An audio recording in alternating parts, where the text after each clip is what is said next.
Mancherial MLA Prem Sagar గుండాగిరి రాజకీయాలను ఎంత మాత్రం సాగనివ్వమని టీఆర్ఎస్ అధ్యక్షురాలు కవిత తీవ్ర స్థాయిలో ధ్వజమెత్తారు.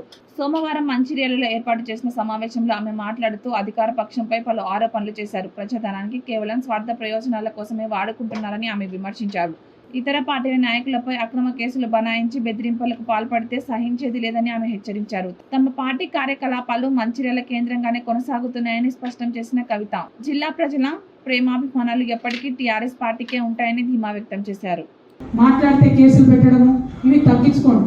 మీరు కాదు, మీ సోనియమ్మను, మీ రాహుల్ గాంధీ గారిని ఎదిరించే మేము తెలంగాణ తెచ్చుకున్నాం. మీరు ఇటువంటి గుండాగిరి చేస్తే మాత్రం రానున్న రోజుల్లో గుర్తుపెట్టుకోండి, మంచిర్యాల కేంద్రంగా తెలంగాణ రక్షణ సేన రాజకీయం చేయబోతా ఉన్నది. అద్వితీయమైనటువంటి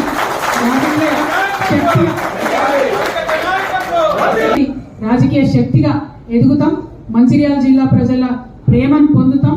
మూడింటికి మూడు, మంచిర్యాల కావచ్చు, బెల్లంపల్లి కావచ్చు, చెన్నూరు కావచ్చు, మూడింటికి మూడు నియోజకవర్గాల్లో తెలంగాణ రక్షణ సేన జెండాను కూడా ఎగిరేయబోతా ఉన్నామని ప్రజలందరికీ మీ ప్రేమను ఇవ్వాలని కోరుతున్నాం.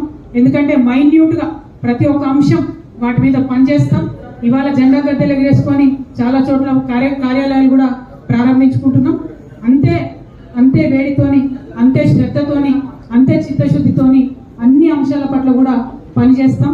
మరి నాతోని ఉన్నటువంటి నాయకులు అన్న రియాజ్ అహ్మద్ గారికి, అన్న బోడ జనార్దన్ అన్న గారికి, అక్క అర్చన సేనాపతి గారికి, తమ్ముడు అరుణ్ కుమార్ గారికి, ఐదా ప్రశాంత్ గారికి, రవీందర్ గారికి, తమ్ముడు చంద్రమోహన్ గౌడ్ గారికి, అన్న హెచ్ఎంఎస్ అధ్యక్షులు సారయ్య గారికి, తమ్ముడు area vice president Anil Reddy గారికి, మా సోదరి మనోజ గారికి, మా స్టేట్ నాయకురాలు మీ మంచిర్యాల బిడ్డనే వరలక్ష్మక్క గారికి, మా సింగరేణి జాగృతి అధ్యక్షులు ఉండే తమ్ముడు వెంకట్ గారికి, అట్లానే